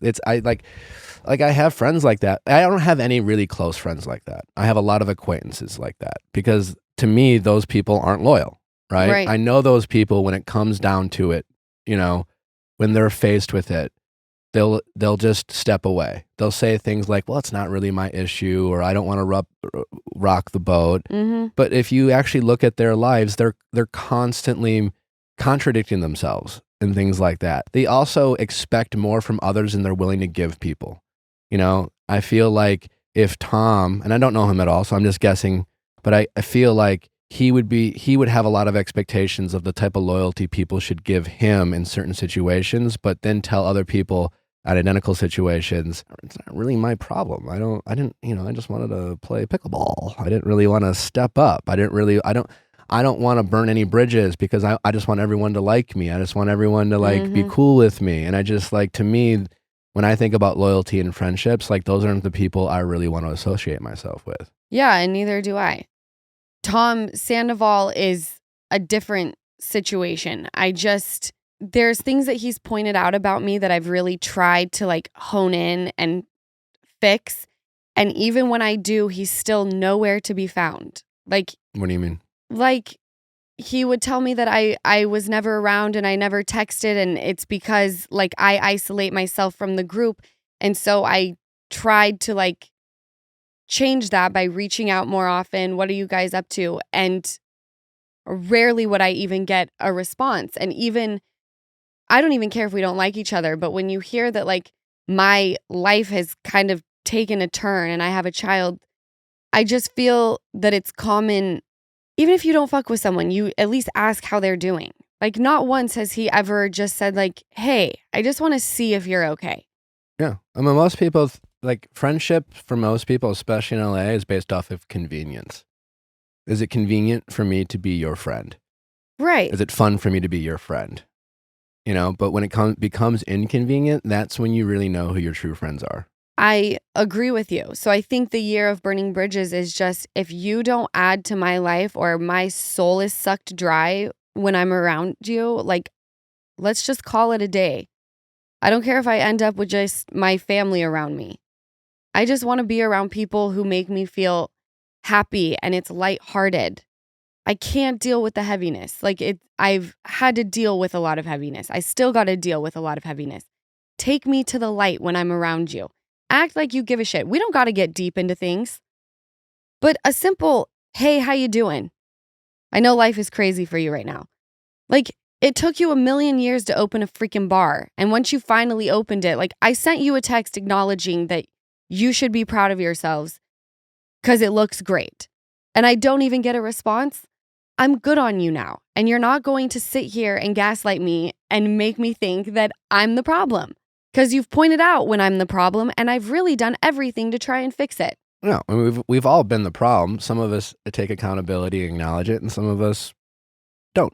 Yeah, the problem is when I just can't keep my mouth closed. I really love to throw shade. So I know that I'm going to step into the reunion and there's going to be a whole, history book of things that I've said, whether it's on a podcast or Watch What Happens Live. That's going to come up and he's going to say, see, that's what, I know you feel this way and that's why we don't mess with you. And it's like, well, I said those things for a reason. Yeah, but I feel like you're the type of person who's willing. What I like about you, I feel like you have no problem. Like if we were like friends, and I had an issue with you, I feel like I could come to you and just be like, this was fucked up. You did this. And I feel like you would hear me out. Yes, I would. I love communication a lot. It's my most favorite thing. Yeah. And I feel like you would work through that with people. And again, like, because to me, friendship isn't about not having conflict. That's friendship. Otherwise, you're just an acquaintance. You're just a person I hang out with. There's plenty of people I see in the world who I give that whole like, hey, what's up, man? It's great to see you, whatever. And it's just like, they're just not my friends. Right. They're people I know that I sometimes have fun with. But I really enjoy friendships like that because there's something that's very just lighthearted about a surface level friend. And there are times where I'm like, I really enjoy this person. Then we start hanging out more and it's like, oh, now you're asking me for things. Now you got an issue with what I said the other night. Like, let's go back to the surface. Yeah. You need those types of friends. Yeah, but they're just not really your friends. But sometimes that's what I want. Yeah, it's like friendship is a spectrum. There you want people on that one end of Totally. the spectrum that are a little more like. Yeah, it's definitely a spectrum. You need like your going out people who Yep. you're like, we're just pre-gaming, we're getting an Uber home, and like see you next weekend. And then Totally. you need like your I'm on the floor of the bathroom, let's cry friends. Yeah, I got your Yes. back. Mhm. I'm here for you. You fucked up, but like we're still a friend. We're still Yes. friends. We're still friends. Yeah. But I think you're dogging on like the acquaintances, and I thoroughly I enjoy. love them. I'm just more like you're my acquaintance. I like it. I value it. I'm just quick to remind. I have no problem letting people know that they're not as close with me as they might think they are. Whether it's like, Do you say it like that? It's more of a vibe. Oh, totally. Yeah.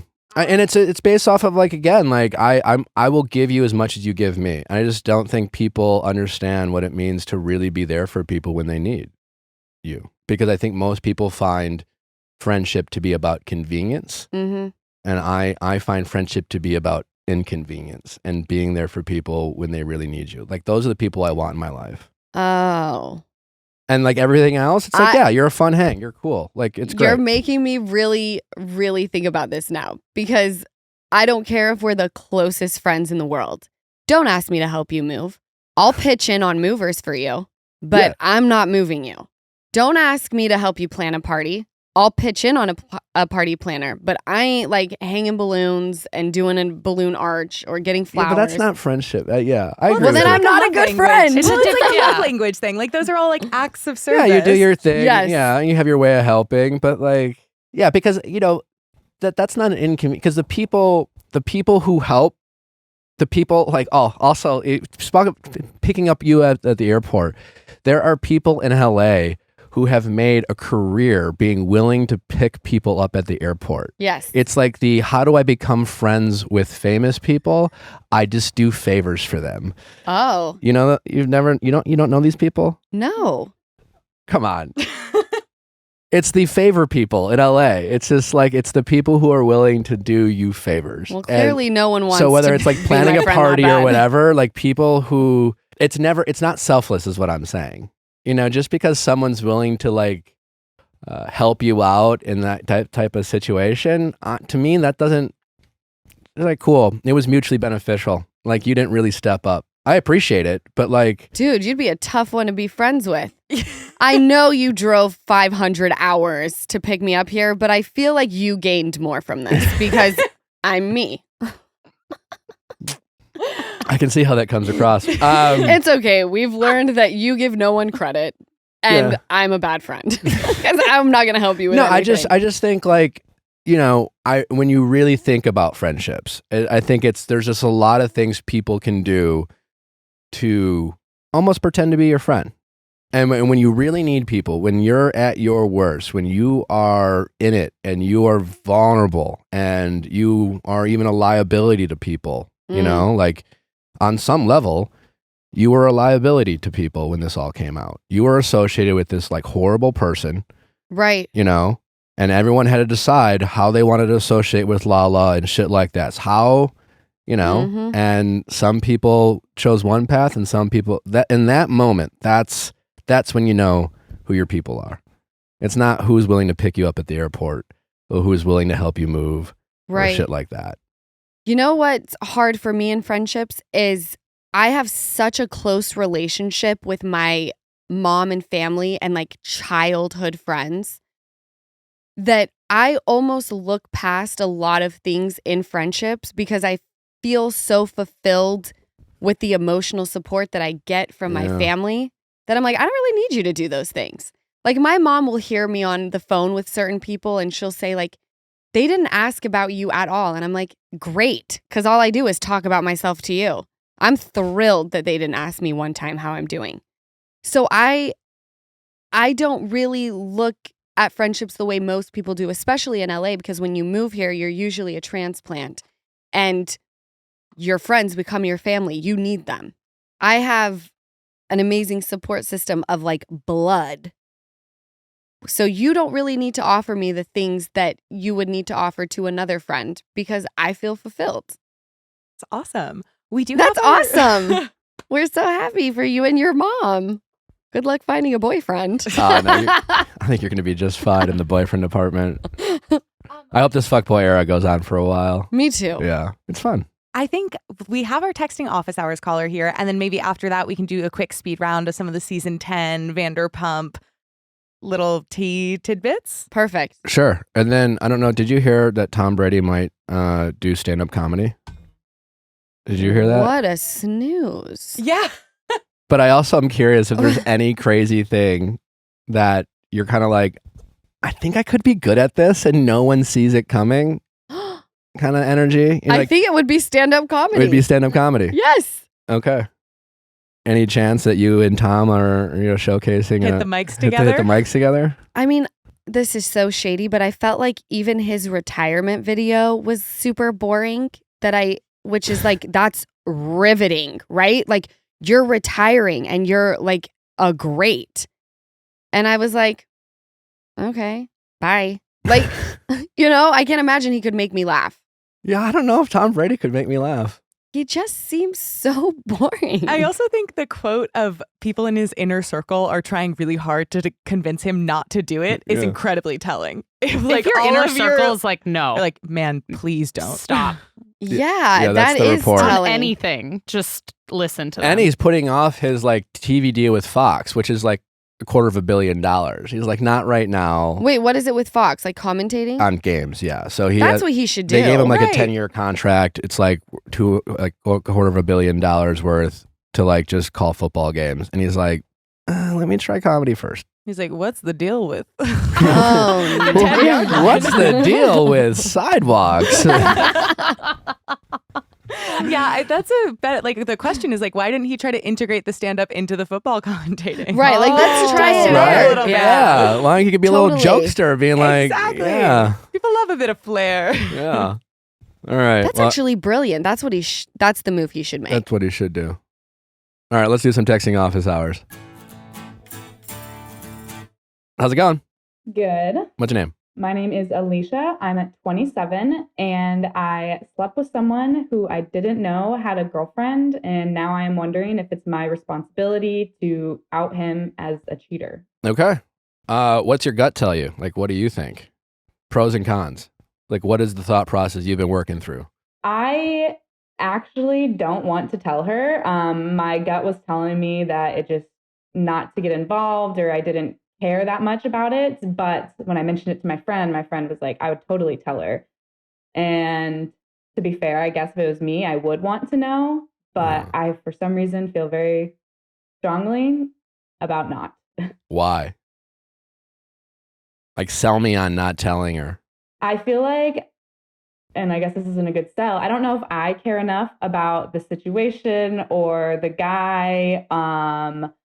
But I guess even better yet, he has a child with her and they live together, I learned. How did this all go down? Give us the story, like the backstory. I was just going out with some friends on the weekend. We hit it off at the bar, ended up hanging out the rest of the night. We ended up hooking up. And then the next morning, my friend's boyfriend knew him, I guess. And so the friend's boyfriend was like, oh no, he lives with his girlfriend and has a child together.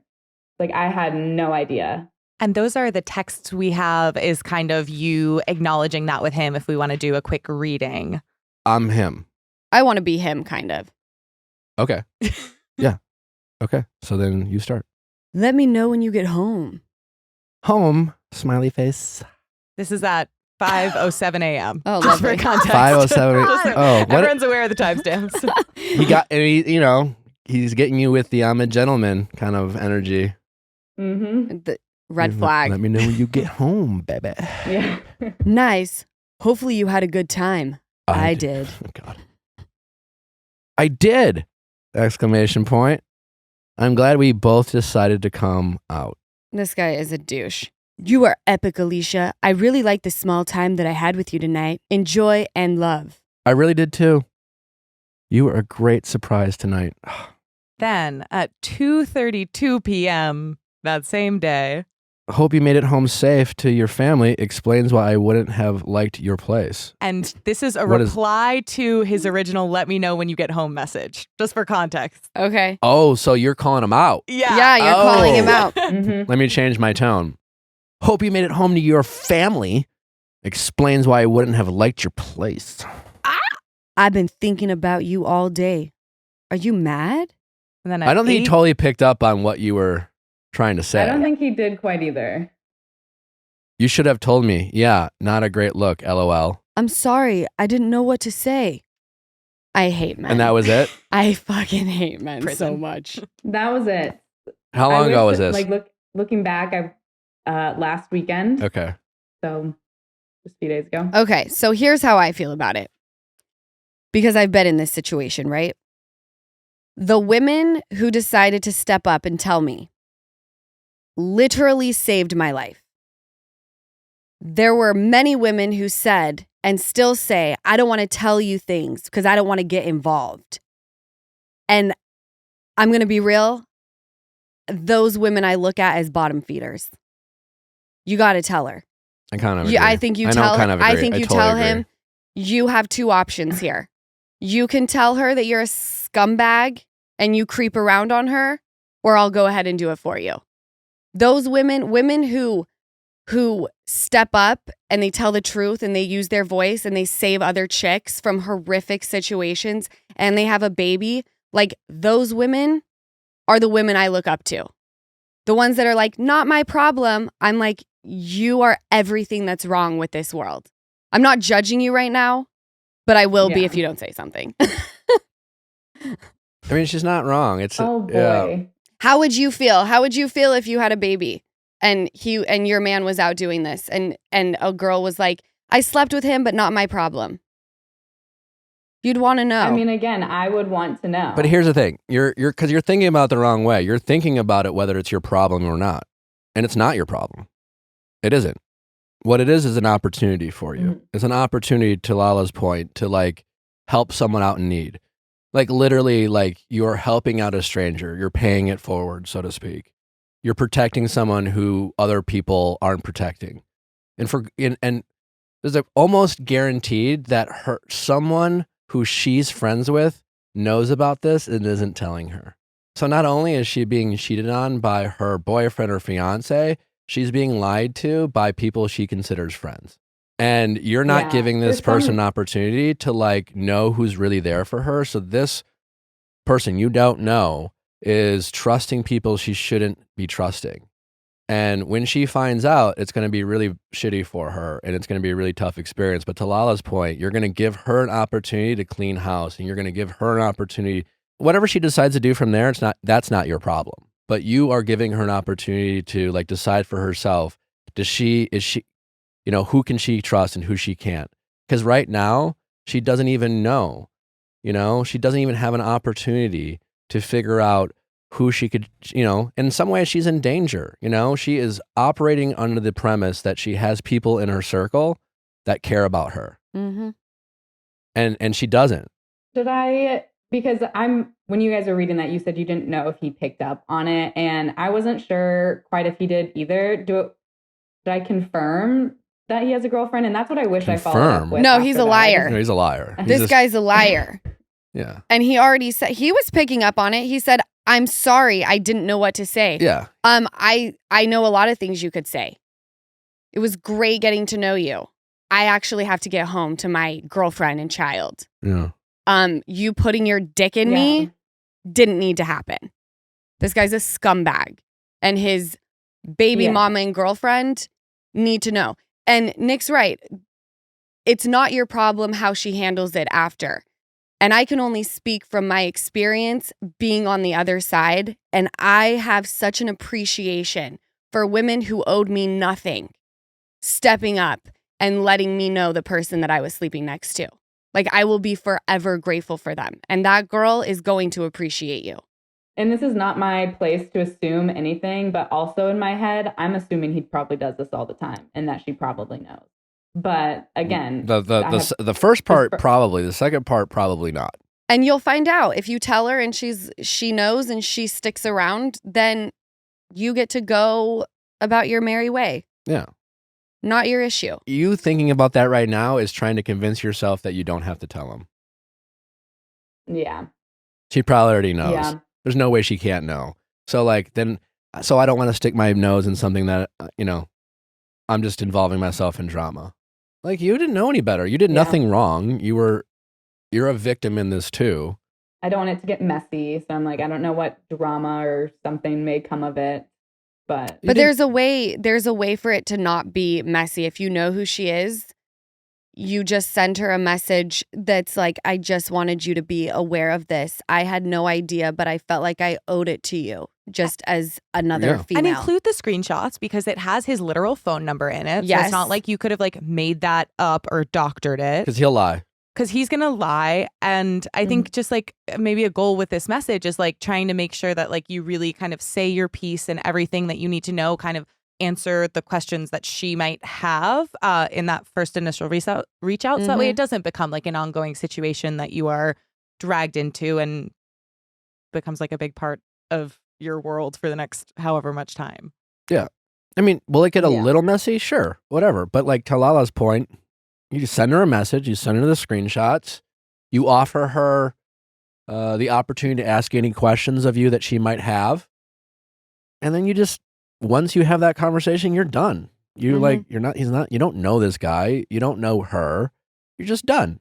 But you did the right thing and now you can move forward. The only way this becomes dramatic for you is if you insert yourself in their drama. If you like keep following them to see if they broke up or they stayed together, to like check in with your friend who knows him and like want to get the tea and follow up. Like once you tell her, it's literally not your problem anymore.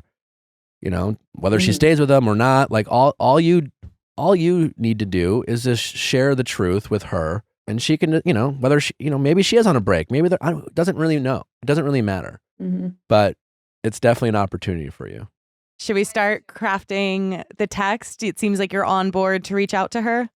Yes, I will. One more just shady part of it too is when we shared it, when he got my number and like he called me afterwards because we were meeting up for like, you know, nightcaps or whatever. It said the name of a girl and I was like, oh, well, who is this person or something? And he like stuttered about it. And honestly, at the time, I didn't think anything of it. And he was like, maybe someone who had my number, you know, afterwards or something. And then when I, you know, go back to look at, I can see on Facebook, and that was her name. I was like, oh, got it. Oh, So Yeah. he And- may be paying for the phone bill. yeah, this guy's a scrub. Yeah. Yeah. So you know who Yeah. she is. You've looked her up. Yes, on Facebook, I know who she is. Gotcha. So we should message her now, maybe? Yeah, let's write that message. Oh, she's Mm. scared. Look at her. She's nervous. I am You're doing the right scared. thing. And you'll feel so good once it's done. Like it's really uncomfortable. It's shitty. You had no idea you were walking into this circumstance. Like it fucking sucks. Like you thought you were having a fun hookup and now you're in like this situation and you didn't choose that and it's so unfair, but it is what it is. And like, you know the right thing and you're capable of doing the right thing. And I think once you do it, you'll feel so much better. So no, you're many- like the yeah. hero in this Literally. situation. You get that, right? I don't know why I don't feel like it. You Well, you were used, you know, and you probably like, but yeah, you did nothing wrong here. There's nothing you could have done differently up into this point. And now you're kind of at a crossroad. And to Lala's point, you can be the hero or you can be the bottom feeder. or you can be like everyone else who decides it's not their problem. Yeah. You know, I'm sure you've seen those like videos or reports of like, you know, the times where like someone was being attacked and all the innocent bystanders that said, well, I just thought someone else was going to call 911 or it just wasn't really, I didn't want to, like, this is you right now. And so do you want to be that one person who said, no, I saw something fucked up and I decided to do something about it because like I could yeah. and you can. So I think we definitely feel like Yeah. we should include the screenshots, right? Yeah. Just for like some evidence. How do we think the message should start? It's just like, hey, first off, I just want to say like, I'm sorry. I'm so sorry to be sending. I'm so sorry to be sending this. I had sex with, I would just hit it, go right in hard. Because my instinct is like to include details, be like on Saturday night, I was at blank bar and I met a guy. Like I don't know why. I like where you're going with it. I think Yeah. details and I think putting his name in there. Like I think just like I wanted to let you know that on Saturday I was out at blank and I met Blank. Bob And he asked to go home with me. We hooked up and only afterward did I hear. I would let him, And and then then I would don't say hooked up. Like if you had sex, let him know you had sex. Because like you say hooked up, it could be like, well, she just like touched my dick. Mhm. And also maybe include screenshots of like the call log, just to really kind of like give. Because I don't know, just like if I got this message and I really didn't, and it was out of the blue, I'd be like, wait, no, like, you know, I would just be wanting to find any way to find a hole in it. And so I think just like providing all of the details so that way, as she is like trying to process and make sense of this horrific thing, at least like the story itself is like kind of irrefutable or like not possible to ignore. Yeah. The call log might not be a bad idea since it does like straight up say her name. Mm-hmm. I like that idea. Start the message with like, hey, I'm so sorry to be sending this message. Last Whatever. Saturday or whatever, I was out at blank and I met blank. And long story short, we had sex. I Just hit her straight with it. Yeah. Yeah. Mhm. I had no idea who he was, and I later found out through a mutual friend that he was in a relationship with you. Okay. Like I know I had no idea who he was and later found out Through a mutual friend. He had a girlfriend. Yeah, Yeah. through a mutual. Yeah. And I think you should try to relate to her in this message. I think at the end, say something like, I didn't know if I should tell you or not, but I just thought if I were in your shoes, I would want someone to tell me. Again, I'm so sorry. You don't deserve this. Here are some screenshots. I think the part where you relate to her should be at the bottom, like Yeah. the send off, Yeah. because you want to leave on a relatable Mhm. high note. Yeah. Like, you're not getting any joy out of this. It's literally girl code 100%. trying to be helpful. Yeah. And maybe you could say, I'm sick to my stomach about Mhm. this. I can only imagine how you might feel. Totally. Mm-hmm. Like Nick says, lead with your vulnerabilities. And then say, I'm here if you have any questions. yeah, Yes. like this is everything. These are all the main details, but I'm here if you have any other questions. And then say, like, here are, screenshots to just, in case he tries to deny anything. Yeah. Okay. Hey, first off, I wanted to say I'm so sorry to be sending this, but I wanted to let you know that last Saturday I was out at blank and I met blank. Long story short, we went home together and slept together. Did I just say had sex? Had sex. Yeah. She needs to really hear the truth because she's going to want to not believe it. Yeah. Mhm.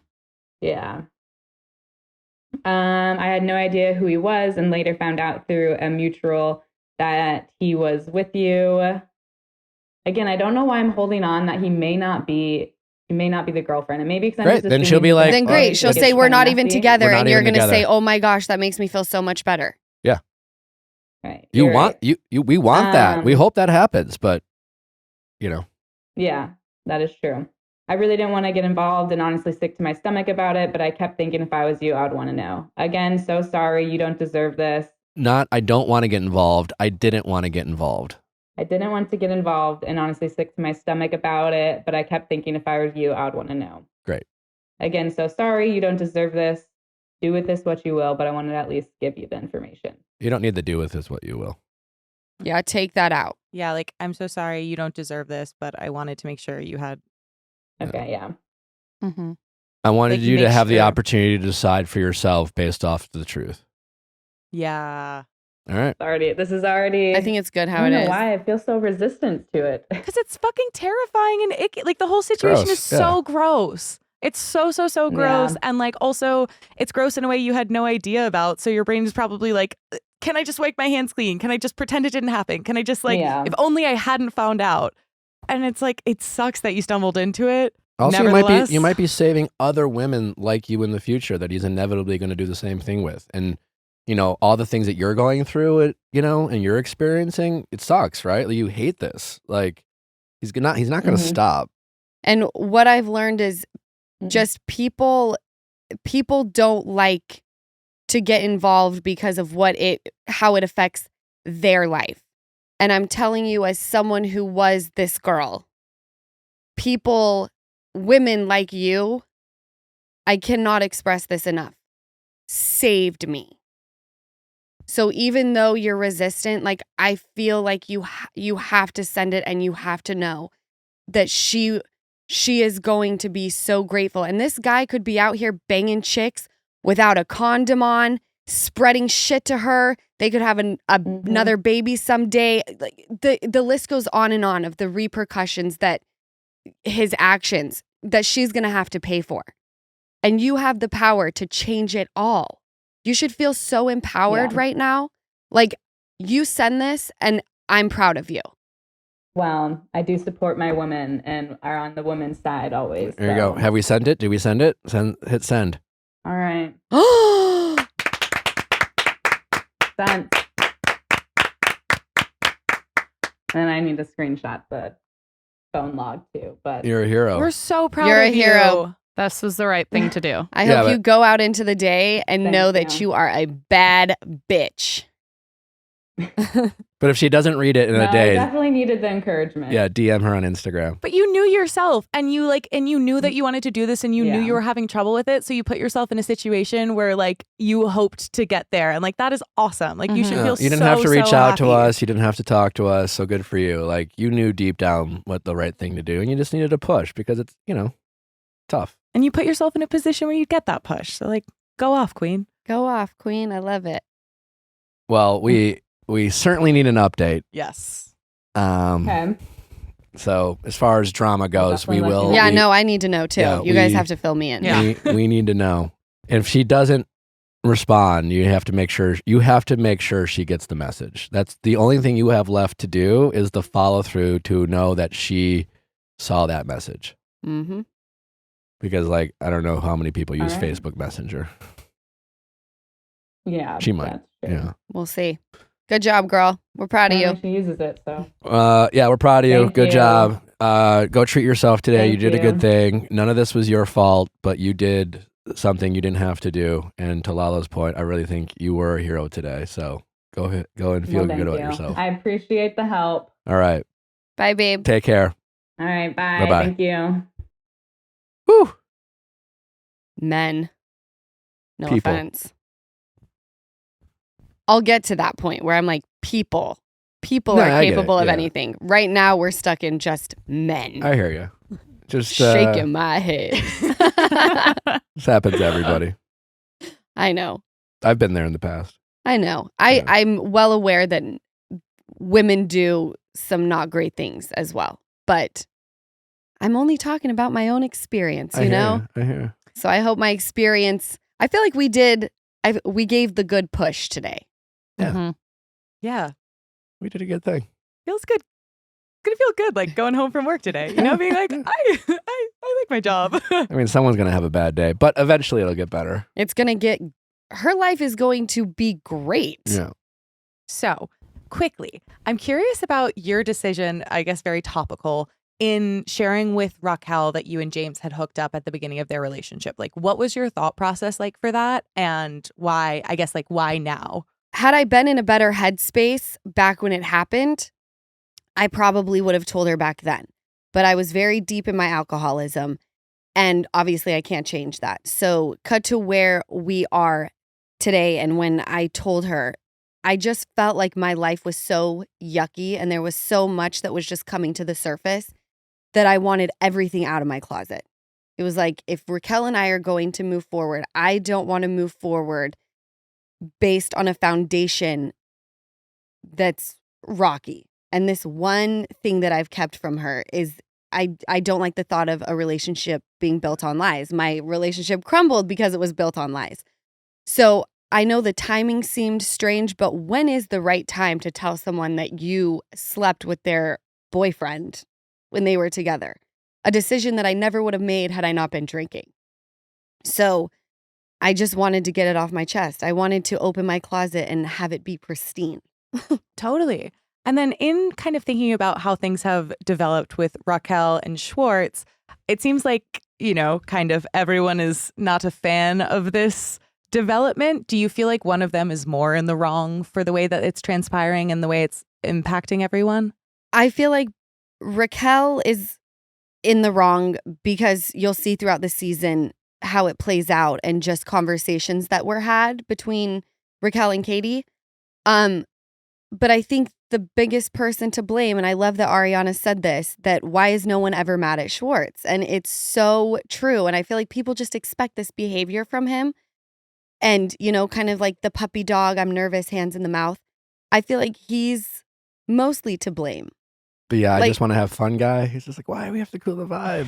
Yeah, like it was just a makeout. Why is it a big deal? It's like, how am I having to explain this to a grown man?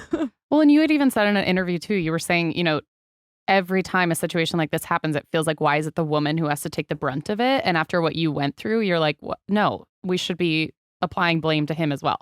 Right. I feel like women take the brunt of every single thing that a man does. You know, I even placed blame on Raquel a few seasons ago for the way she didn't stick up for me for James's actions. And it's like, why was I upset at her? Mm-hmm. She had no control over this dude. Yeah. So I definitely have been in that spot where I directly look at the chick and go, this is on you. And I can only speak from my experiences, but I'm just, I guess now that I've been placed in the situation where I'm taking blame for a dude, I just need the roles to switch. Totally. For these last ones, these are just like out of all your castmates, who would you pick for this? Like kind of like superlative. So Okay. all your castmates, who would you want to plan a bachelorette party for you? Oh, probably Katie, because she knows me, and I don't think that there would be like dick straws and penis balloons. I feel like it would be like my type of bachelorette party. Totally. Who is the funniest person of all your castmates?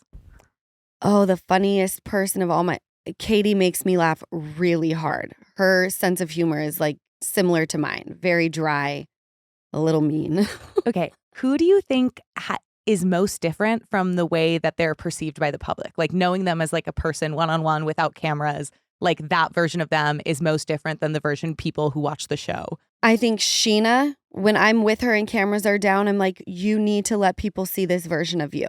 I think she's very sensitive. So she kind of puts on this, she comes like, and I don't mean this in a negative way, but she becomes like a caricature. And I tell her this all the time. You should like smoke a lot of weed before every scene because you're so funny, but you don't allow people to see that side of you. And then I think Tom Sandoval and Ariana are the most different on camera than off. How so? They are nervous to show anything that's a little wrong, and you'll see this season. It's like the Twilight Zone, but I don't think that they're as honest as a lot of my cast members with what they're going through. They're like vulnerable. Yeah. I think they're afraid of what the outside world may think and live in the comments section. And I just think that's an unhealthy space to live in. If I lived in the comments section, I'd be in a hole. So I avoid it at all costs. So yeah, the two of them are really different. Who did you have the worst, just first impression of? Like nothing about your relationship now, just like when you first met them, the vibes were off. Katie. Okay. I could not stand her. She could not stand me. And then who did you feel like you became fastest friends with or like instantly gravitated towards, like on an energetic level, just like the second you met them had a good feeling? Sheena, because she's very welcoming and kind, and she's like a bright light. Who would help you bury, if you had to bury a body, who would you ask? Katie Maloney. Katie Maloney's burying that body deep, and she's not saying a word. I feel like I get those vibes from it. It's just fun because it's like a lot of these people we've had on the show. So it's like we don't know them obviously as well as you do. But like even the brief encounters, I'm like, yeah, I can see that. I can see Oh, that, yeah. Katie Maloney is like dealing with the mob. Oh, yeah. And she has a scene this season where I can't wait to watch. I'm so glad that I left the table when she had this moment because I can see it from like the viewer's perspective. And I just heard she was like so badass. Okay, last one, which is of all of your castmates, who would you, the age is not a thing here. This is like assuming completely different timelines. Who would you want to marry Ocean? Like, so if Ocean was like a grown person, this is not like a Renesmee it's more like we're not imprinting. Yeah, it's like who would you trust to marry your kid? Like if you could put their personality in another person's body for the future. Oh yeah, like a mini, like if with someone else had a kid. Yeah. And it was like similar. and they incorporated their exact persona. A clone. A clone.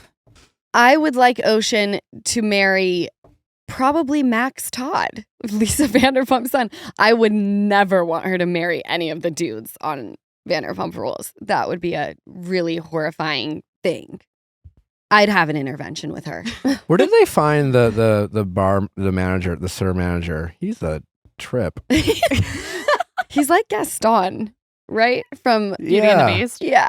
He is a maybe trip. he's a swell guy, but is he supposed to give you a constant ick? I'm not engaging in that. He's so sweet. He is. And everyone's like, why does no one want to marry Peter? And I'm like, really? That's all I'm going to say. I really like Peter.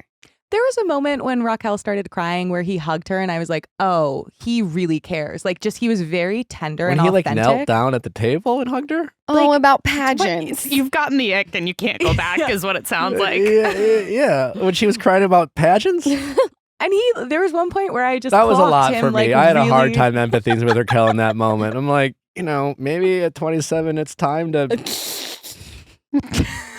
Maybe it's time. I don't like. Listen, follow your dreams, but like, ooh, like. I feel the same way. Her confessional was really sad, though. feeling like everyone else had it together and she was planning on marrying James and then it fell apart. Like that tugged at my heartstrings. But actual scene about pageants, I was like, I don't connect I don't know if that was Couldn't be me. editing, but like I was just like, I don't get it. She's like, yeah, I placed number 15. She said top 15, Top which means 50. Oh no. Either way, if you ain't coming in first, you lost. Let's Top not 15. even talk about it. Yeah. Do you have any closing statements? Any last tidbits you want to leave us with? Yeah, final thoughts. As we consume the rest of season 10, things we should keep in mind. I just want to say that I had the best time with you guys. Thank you for creating a safe space for me to purge. Well, thank you for being vulnerable and inspirational and a badass boss Love and it. help encouraging someone to be a hero and do the right thing. I've really enjoyed this conversation. I enjoy your company. I think you're great. Thank And you. congratulations on overcoming adversity. And it sounds like you have an incredibly exciting and bright future ahead. Thank you for saying that. I appreciate you guys.